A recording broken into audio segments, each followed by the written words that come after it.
Marriage, according to Australian law, is the union of two people to the exclusion of all others voluntarily entered into for life. It doesn't mention the word love once.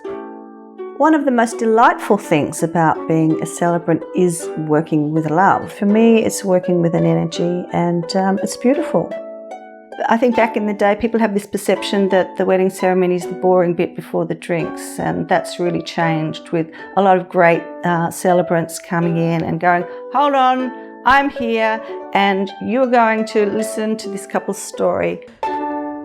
The inspiration for becoming a celebrant came when a few friends asked me to play my harp at weddings. So I go to the wedding, play my harp and go, oh, that's a nice job. I think I could do both these things. I've been a wedding celebrant since 2010. I've done about 500 and something weddings now. And in 2016, I won the Celebrant New South Wales Award as given by the Australian Bridal Industry Academy. To be a successful celebrant, you really have to focus on your marketing. I say that word of mouth nowadays is word of web. It's often reviews that are the reason people make an initial contact with me.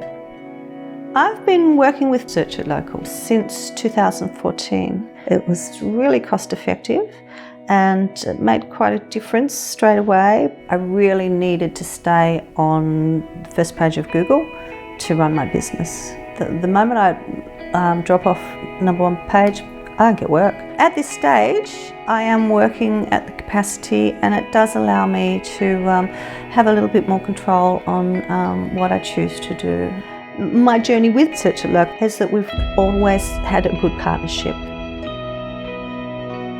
My perception of marriage in Australia is that we really do what we want. The most exciting thing that's happened is marriage equality. It's very cathartic. It's a big deal. It's very important. All marriages are very important, but for people who haven't even thought that they had the opportunity to get married, it's huge. And it's just very moving for me. They're small weddings, but they're very moving, and it's a real privilege to conduct those weddings. What is marriage? That's an interesting question. I think I like the line, marriage is a potential made in the hearts of two people who love each other that can take a lifetime to fulfill.